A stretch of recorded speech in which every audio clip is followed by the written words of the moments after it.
حواس ورمو من صوتها مقالا من يابوليسي في سين باول أقسمنا الله يسجرات تمرا حواسني أورمو مينيسوتا كوريك انديسيتو ديغرس أمتا OMN وجين تو عام ساقنا أفر برك ولا ما في ديك دمي سدين قافا بياد البتا واري بود ساعتي تقو بيام من رأي قلو عند ساعتي سديت بيام بتم سقنتا تمس OMN في مريا واسا قبيسون اسنا فيرني جرو حواسني أورمو كتاب الجنسة مينيسوتا كيس جراتن مرتو قبي كنرتي آكا هرماتني وامتش دياتي جرا دايركتر رونانا OMN دجني قوتما أبو بقلا غربا أيون سياسة دكتور كدير حسين شيخ ناصر حمزة في كيس موني برو سغنتا كنرتي ني أرقم تيسون أفرجاشن مايك وينستريت سين باول مينيسوتا شان توكو دواسدي odeeffannoo dabalataatiif lakkoofsa bilbilaa kanneenin koreek indeessituu sagantichaa qunnamuu ni dandeessu. Tokko jaashan tokkom sadii lama sagal shan tokko jaashan. Tokko torba jaha sadii shan jaha saddeet jaha lama sagal saddeet. Tokko sagal shan lama saddee afur jaha sagal shan duwwaa afur. Koottaa dhimma Oromoo fi Oromiyaa irratti waloon haa mari'annu. OMN tumsuun qabsoo Oromoo tumsuudha. Correct Institute Sagantica, Minnesota, Minneapolis, St. Paul, USA.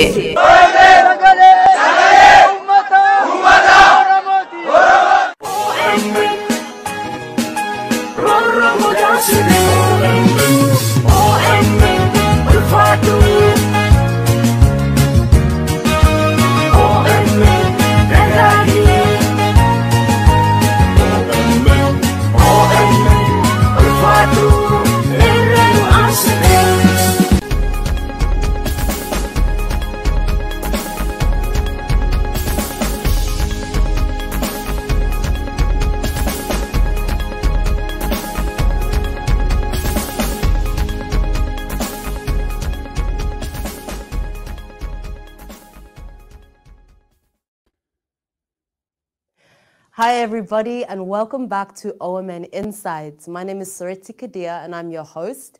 And it has been a very big week in the arena of Ethiopian and Oromo politics, and I look forward to sharing the discussion that we have prepared for you today with our guest, David Swanson. But before we get to that, we're going to play a quick advertisement.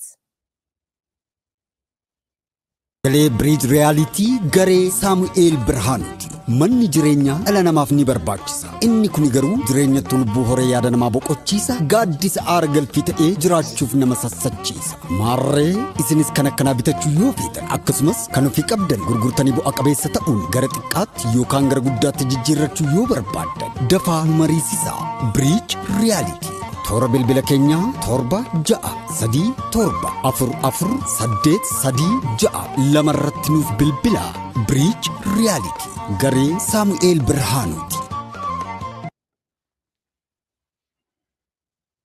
Welcome again, everybody. Over the last couple of weeks, we have been having the conversation about conditions of war and peace and the potential for political settlements in Oromia, Ethiopia. And we're going to continue that conversation today, though we're having this conversation off of the back of one of probably the most significant political developments in the context of war and peace in Oromia in the last year, or probably even more, with the Ethiopian government and the Oromo Liberation Army announcing that they are going to be beginning their peace talks in Zanzibar, Tanzania, actually this week. And so to discuss not just this, but generally what it means to be a part of a world where war exists and what it means to want to end wars, we are joined to have this conversation by the Executive Director of World Beyond War, David Swanson. Welcome, David, and thank you for being here. Thank you for having me. So on the 13th of March, World Beyond War and the Oromo Leadership, Legacy and Advocacy Association released a joint press release in launching a campaign calling for peace in Oromia. A part of the last paragraph reads that World Beyond War and the Oromo Legacy Leadership and Advocacy Association have launched petitions calling on the US Congress and the international community to do more to peacefully resolve this crisis. Given the long-standing nature of the Ethiopian government's efforts to eliminate the Oromo Liberation Army militarily, it seems unlikely that the government will be willing to lay aside its arms and enter into a negotiated peace agreement without pressure from the international community. Now, just on the 23rd of April, a couple of days ago, the Oromo Liberation Army released a statement where it stated that, quote, the Ethiopian regime has accepted our terms for peace negotiations, which include the involvement of an independent third-party mediator and a commitment to maintain transparency throughout the process. It also stated that, here I quote again, the OLA strongly objects to the reference of the organization as Shane. Our organization's name is the Oromo Liberation Army, and any other designation is incorrect and an attempt to misrepresent identity and objectives. The talks are, as I mentioned earlier, scheduled for this week in Zanzibar, Tanzania, and are said to be intended to establish the parameters and the preconditions of further negotiations. A little bit later in the conversation, David, we'll talk about how you got involved with campaigning around the end of this war in Oromia alongside the Oromo Leadership, Legacy and Advocacy Association. But before we get to that, just from your general experience, perhaps in similar contexts, at such early stages in these kinds of negotiations, what do you think that we should be able to expect? And what do you have any comments or any views about what this means in terms of the Ethiopian government using a term that the OLA find derogatory or do not identify with as a way of referring to it? Does this indicate foreseeable challenges, generally speaking, again, even if you're not so well versed in the context of the term and the two parties, etc.? But does this say anything to you? So two questions in one.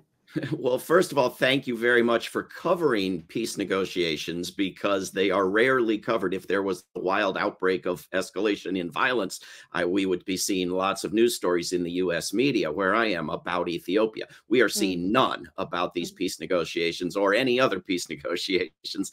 And of course, often these are not entered into because each side, as was happening here for a while, lays down preconditions that it knows are unacceptable to the other side. Sometimes peace negotiations happen, but they are a pretense as well. And one or both sides lay down conditions in the negotiations that they know will be unacceptable, and they want failure. We don't know whether that's going on, in part because there's no reporting on the negotiations in the intense way that there would be if it were violence.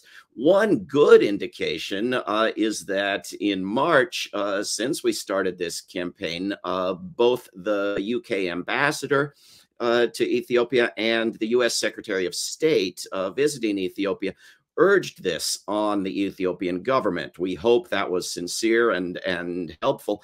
A bad indication is, as you say, the Ethiopian government's use of a derogatory term to speak about the group that it's supposedly going into respectful negotiations and compromise with.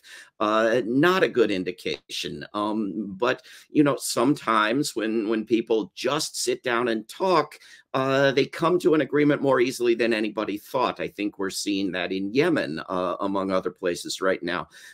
So it may take time. It may take additional negotiations. But in any case, this is improvement. This is a step in the right direction.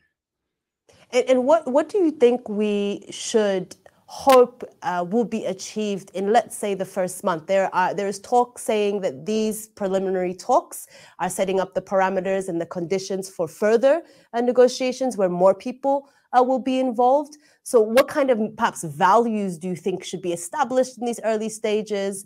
Yeah, generally. I can hope that they are certainly going to agree on a ceasefire, on a at least temporary end to the violence while the negotiations take place.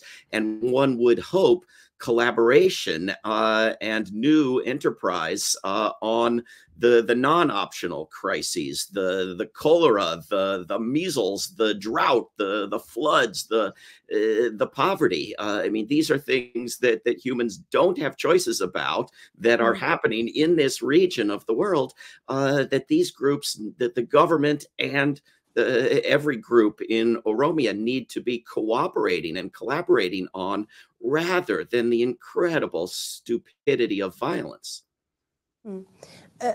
How did you, I'm curious, how did you come, or your organization World Beyond War, come to know about the conflict in Oromia, the war in Oromia, and then choose to make it part of your scope in terms of your campaigning scope. Is there anything about the historical or the contemporary political conditions in Ethiopia that stood out to you as you've been doing this work?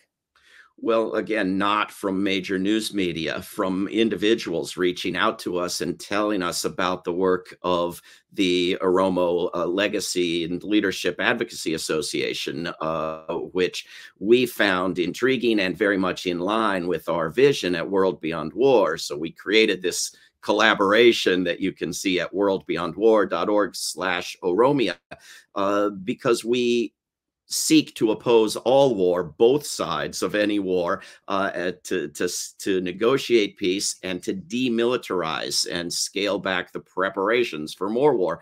And we saw this organization as doing the same in this specific location, not as supporting one side, but opposing violence, opposing both sides engaging in violence and human rights abuses, and seeking negotiation and just settlement. So it seemed a perfect fit for us to do anything we could to support them. In your organization, World Beyond War, was formed to, and I'm quoting from your website here, create a global movement to abolish the institution of war itself, not just the war of the day, again in quotation marks. If war is ever to be abolished, then it must be taken off the table as a viable option, just as there is no such thing as good or necessary slavery, there is no such thing as good or necessary war, end quote. And so I want us to unpack this a little bit, because I, as just one person, I often struggle with the kind of microscopic focus that there is on counter-state insurgencies that take up armed struggle to defend themselves against state violence. Because I think that the root cause of these wars lie in the warlike or militarized nature of states really against people. So in a world order where people have built immense wealth off of the production and sale of weapons used in war, and where war is a tool in a constant power struggle between nations, how do you as World Beyond War begin to move towards a world free of war? How do you think about this? And what is it that has to change about how we operate as people generally and communities to see this vision realized of a world without war? Well, there are many steps. We may not have time for the whole explanation, but maybe two key steps. One is for people to come to an understanding that there are tools more powerful than war to oppose government abuse, atrocities, invasions, coups, occupations.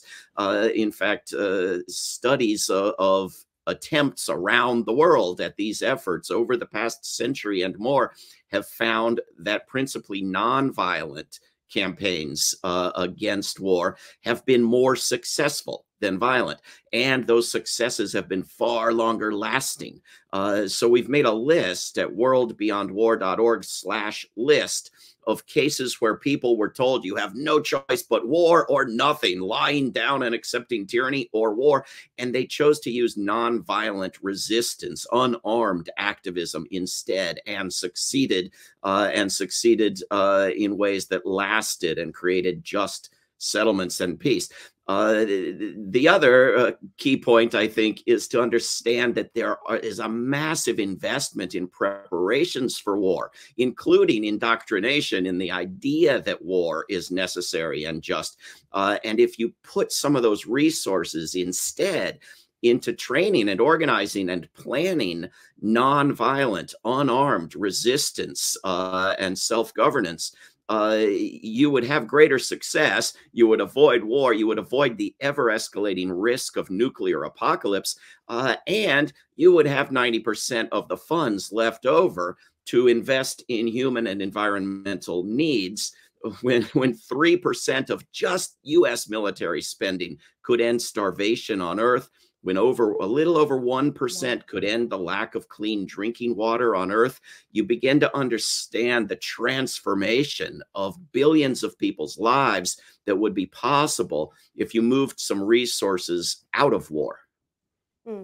That's very interesting. I mean, I think what you're talking about in terms of encouraging people to consider nonviolent resistance as the more effective method to respond to state violence, that's certainly one thing. What about in terms of working with or communicating with states who have large militaries, as you've just described a little bit about one of the world's largest militaries, in terms of thinking about demilitarization. Has that conversation ever happened in your work? And if so, how has that gone?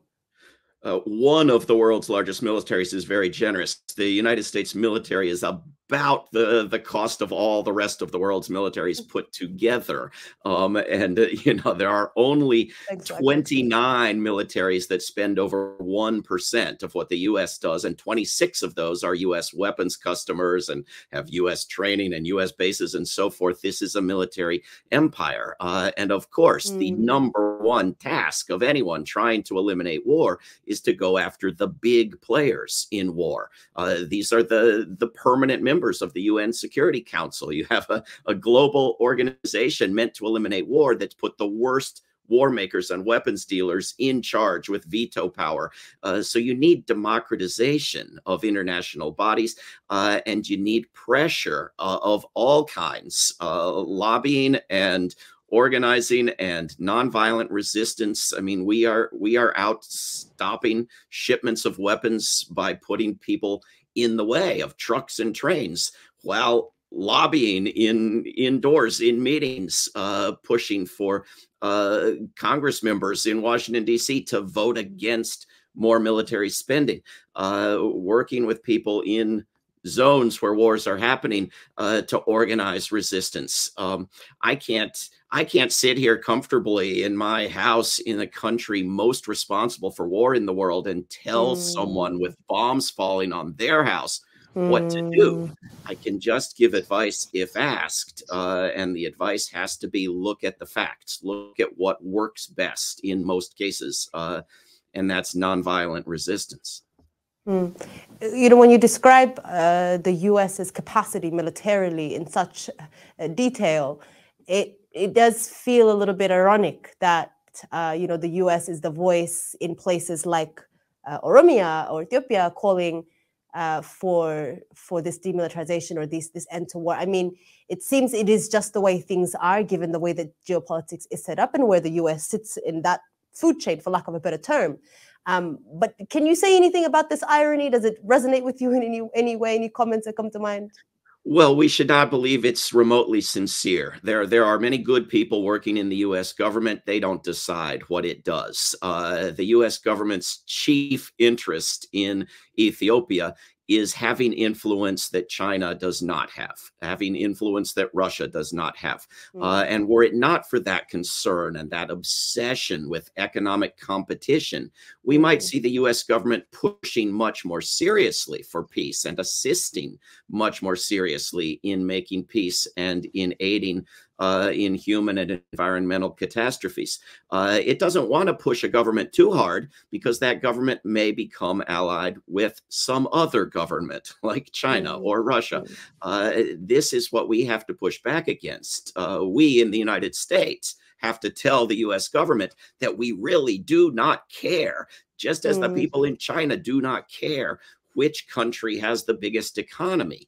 We care whether the earth survives, whether people are senselessly killed and starved and die of diseases that could have been prevented. This is what we care about, and we have to make our governments start listening. Thank you so much, David. That was really insightful. I appreciate you for your time today, and I look forward to hopefully talking to you again in the future. I look forward to it. All right. Well, everybody, I hope that you enjoyed that discussion. I am of the belief that we will be continuing to talk about the developments around the negotiations between the Oromo Liberation Army and Ethiopian government in the weeks to come. So please look out for the guests that we will be featuring to continue that dialogue. You're watching OMN Insight. My name is Soreti Kadia, and I'll see you next week.